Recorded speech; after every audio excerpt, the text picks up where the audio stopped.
Hey Bliss Bunnies, this is Melanie.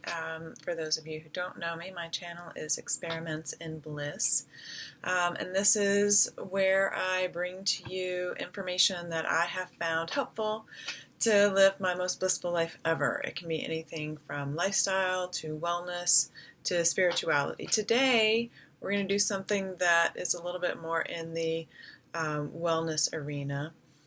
I have had several clients who have been asking me for tutorials on facial massage. So being a massage therapist for 15 years now, and also being an esthetician for the past 4 years, I think it is now, I have a little experience in this arena. So today I'm going to give you just a very simple facial massage technique that you can do in your own time. You can modify it as you are inspired to do so. It's not the end-all be-all of facial massage, but it is going to give you a pretty good general overview of how you can work at home with giving yourself some facial massage with some really basic and really effective techniques. So first, let's talk about some of the benefits of facial massage. So the first and possibly most obvious is tension release. Just as with any other area of the body, the face, the muscles of the face, and the connective tissue, all of the tissues of the face still have that same tendency to be affected by tension, to be affected by stress. And a lot of times, it gets really sneaky in the face because most of us don't even know how much tension we're carrying in our face, specifically through the jaw, but not only through the jaw. The cheekbones, the muscles that support the cheekbones, have a ton of stress for a lot of people. The temples hold a lot of stress and tension, and the foreheads can even hold tension as well. And this is going to be especially important for those of you who are teeth grinders or who clench your teeth, whether that be during your aware daylight hours or if it happens at night while you're sleeping, which is also really common. This is going to be a great way for you to help disengage or at least counteract some of that tension that builds when your teeth are clenching and grinding. And again, the exacerbated experience of that is TMJ syndrome. So if that's an issue for you, this is something that might be especially helpful for you as well. Another really great way that facial massage can be of benefit is it can help to alleviate headaches. For a lot of people, tension headaches are a pretty regular occurrence. Sometimes they go into migraines, which are really nasty beasts. If you've never had one, thank your lucky stars. It can be difficult to know how to disengage some of that tension. Right? This is just another tool in your toolbox that can help to alleviate some of that pain. Benefit number 3, massage can help to reduce the appearance of fine lines and wrinkles. And it does this because anytime that you're massaging the face or any part of the body, you are encouraging blood flow back into those tissues. And when that happens, the tissues are actually getting fresh, new, oxygenated blood. So they're getting nutrition into those cells. And it's also helping to detoxify those tissues, to detoxify those areas so that you're going to have old, stale, toxic-laden blood being removed from those areas and going back out into the bloodstream so that you can release those toxins in more efficient ways. Another benefit is that it improves the production and function of collagen and elastin, which is really nice, especially if you are at all concerned about the signs of aging, as many people are. And the more you work your musculature, the more you stimulate your collagen production systems. So, and elastin too. So yeah, it gives you younger looking skin for longer, which is, for many of us, always a plus. So now that we've talked about a few of the benefits of facial massage, let's talk about what to do to prep your face for massage. And you don't have to get too crazy with this. We're going pretty simple here, but there are a couple of things that can be really helpful. One is get your hair out of the way. The second thing is clean your skin. It is kind of nice to remove your makeup. And then number 3 is try to choose a product, some kind of lubricant that is going to be well received by your skin, that's going to work well with your skin type or your skin condition. And basically what that means is if you have really oily skin, it's better to use a lighter or drier product, like a really light oil like sesame oil can be nice. You might even, for really oily skin, use a serum. So for dry skin and or more mature skin, you can use a heavier, more emollient, thicker lubricant, and that can be something like coconut oil. You can also do something like shea butter, which I really like to do at night before I go to bed. It's pretty greasy, and it takes it a little bit of time, usually at least an hour or so for my skin to fully absorb it. That's why I like to do it at night rather than before I'm going out into the world. But it can be a really great sort of slow releasing, deep moisturizing treatment for the skin, especially if you are, like my skin is, experiencing more of a dry condition. And then if you have normal or combination skin, you've really kind of got your pick of what you'd like to use. You can use what feels good or what's on hand. But for anyone, if you want sort of a gold standard of facial oils, jojoba is probably the closest you're going to find. Jojoba is, to my understanding, the most similar to the natural oils that we provide, that our body provides for us. So if you want to luxuriate a little bit, you can try jojoba oil, but it is a little cost prohibitive sometimes, so just be aware of that. It's not crazy, but you know, it's not going to be your cheapest, most affordable bet. And then you can also look at add-ins or sort of things that you can do to make your lubricant a little bit more fancy or a little bit more luxurious. I really like to use essential oils when I do facial massage for myself, and anytime I moisturize my face, I like to use essential oils. I've also used witch hazel beforehand, and I'll do my cleaning with that, and that sort of gives me a really nice, light, slightly toning quality to the skin before I put my oil or cream or lotion on. And another thing that can be really nice is spritzing or applying with a cotton round some rose water, lavender water, or orange water. Those can all be really nice ways to prep the skin before you start your massage. And lastly, before we get started on the actual massage routine, let's just have a quick chat about contraindications and things you should be sort of cautious about. And I'm not going to go over everything here, so please do your research. Discuss this with your dermatologist or your healthcare provider if you have them. And I always recommend just really knowing your skin, knowing your body. But the first thing to think about is if you have rosacea. And rosacea, for those of you who don't know, is an inflammation disorder where you have a lot of really red patchiness through here, and I have a slight touch of it. You can see it a little bit here. And it often is associated with little tiny bumps as well. And it's not the same as regular acne or pimples. When you try to pop them, usually you don't get anything out of them, but they are just these little sort of noduly bumps that can appear around that too. It's usually right around the cheek, sort of near the mouth, but it can be other places too, and sometimes it's also accompanied by visible broken blood vessels. So the thing to be cautious with there is you don't want to use too much pressure, and you don't want to do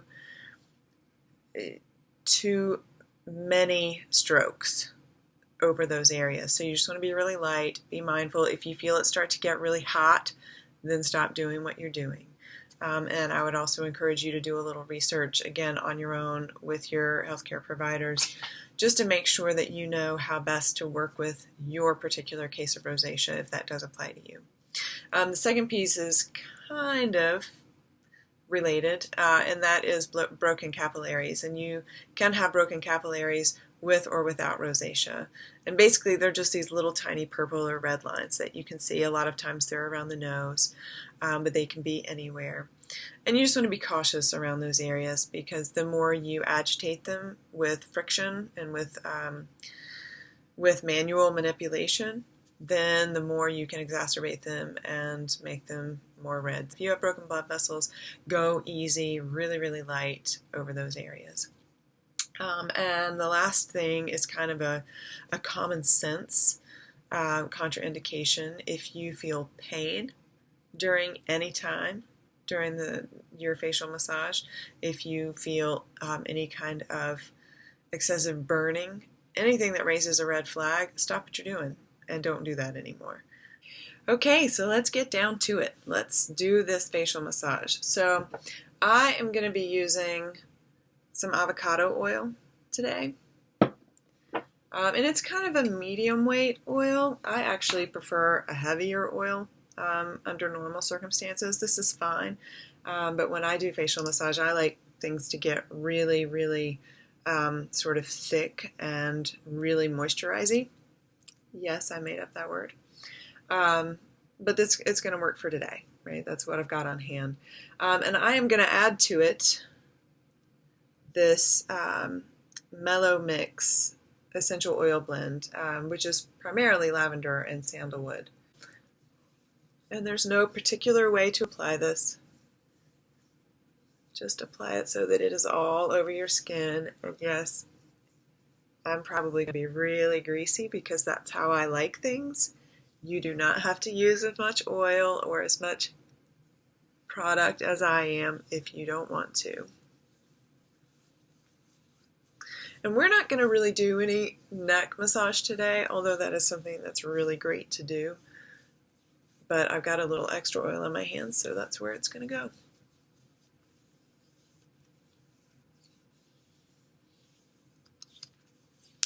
All right.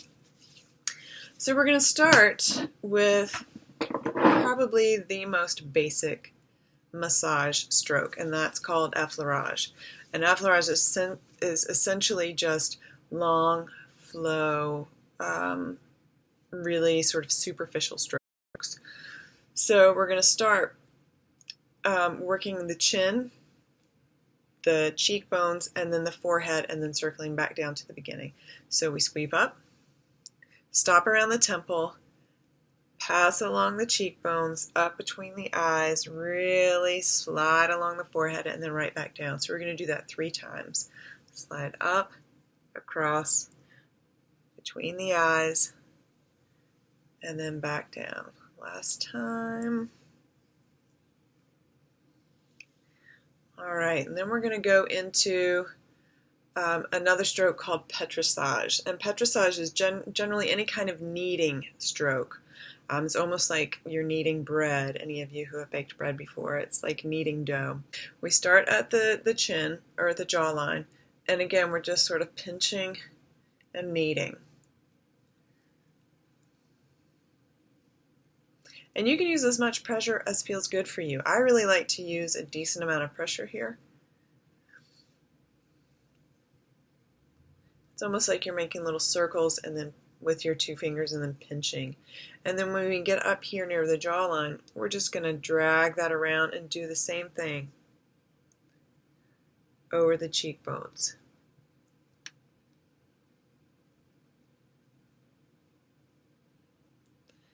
And I like to do, I don't know, maybe 2 or 3 passes of each, whatever feels good. It kind of all depends on what time you have to devote to your facial massage.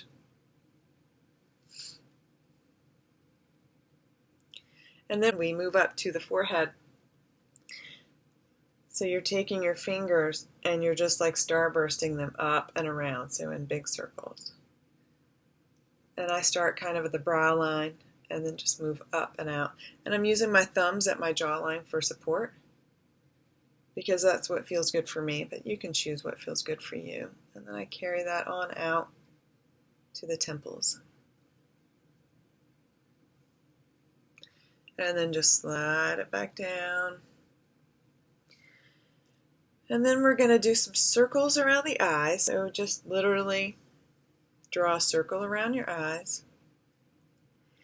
When we come up again, we're really going to take those 2 fingers or even just 1 finger and really trace the eyebrow. You can use as much pressure as you want here. And then circle again, and this time we're going to do some of that Petrissage, so we're pinching and folding and kneading the eyebrow.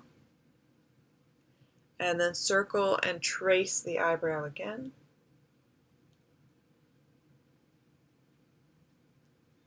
And then we're just going to trace the cheekbones back and forth with a compressive sort of pressure. So again, I like to go kind of firm here with the pressure. You could do it feels good for you. You'll notice my face is starting to pink up a little bit. That's the blood coming to the surface. I don't feel any heat, so it feels okay for me to continue. It feels really, really good.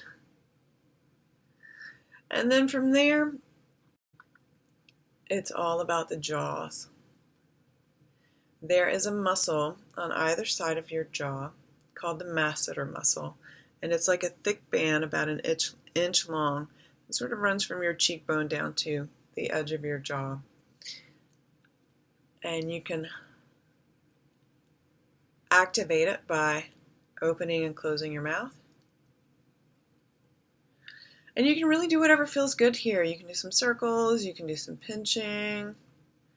There is no right or wrong way. Just spend some time really working out that jaw area. Be mindful to not clench your teeth while you're doing it.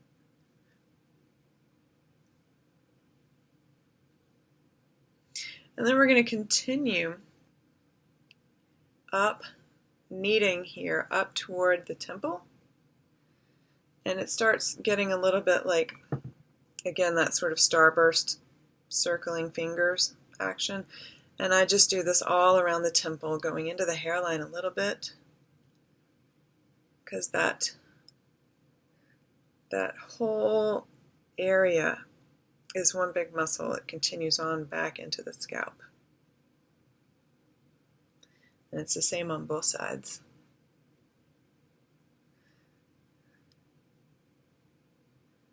And then I just bring that up to the forehead again, just doing some circles.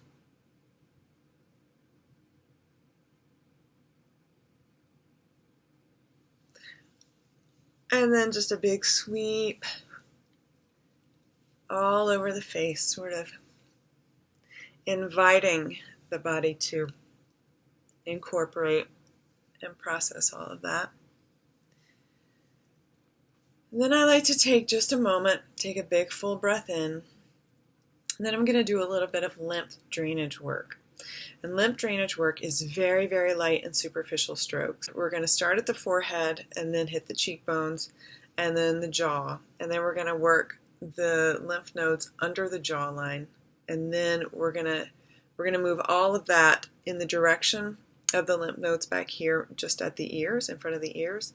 And then we're going to do a lymph dump in that area, which sounds not super attractive, but feels really great and really helps to move everything, any swelling, any puffiness out of your face and down into the rest of your body where it can be fully processed. So we start at the forehead, and we're going to do 7 to 9 strokes in each of these areas. And we're just moving the forehead down to that spot in front of the ear.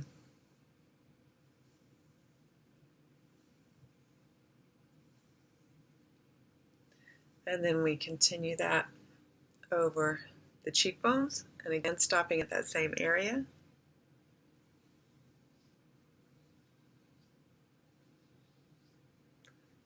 You'll probably notice that you'll start getting a little bit of color coming into the face again with this, and that's perfectly normal.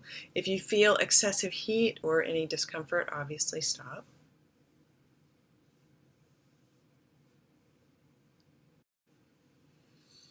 And then to get to the lymph nodes under the jawline, it's a little tricky. We're taking the hands and rotating them palm up so that the pads of your fingers are resting just under your jawline.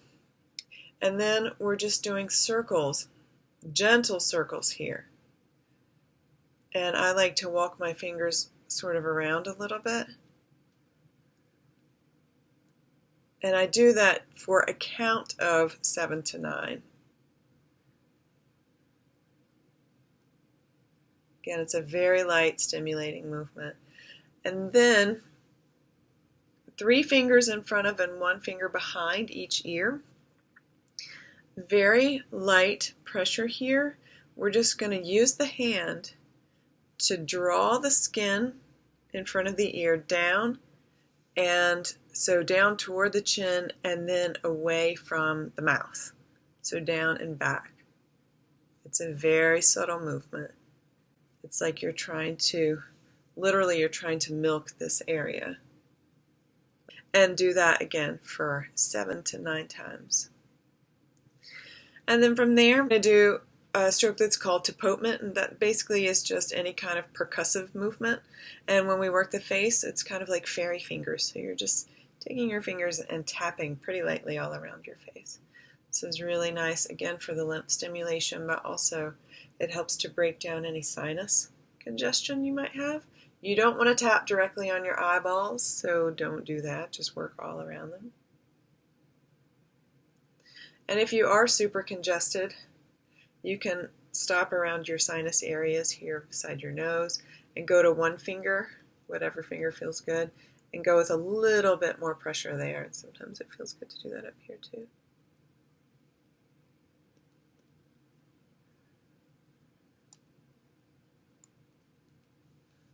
And then when you're done, a lot of times you'll feel just a little bit of almost like a ringing, a lingering ringing left behind for a few moments, which can feel kind of nice. And that's the end of our massage routine. What we're going to do now, and this is optional, but this is something that feels good for me, is I have this cloth and I have dampened it with cool water. It's kind of nice to keep it in ice water.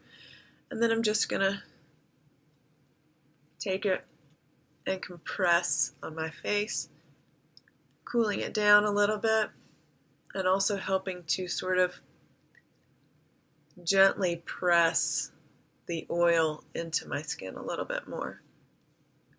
And it also helps to remove any excess oil,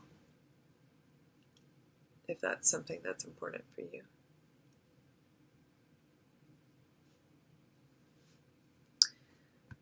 So there you have it.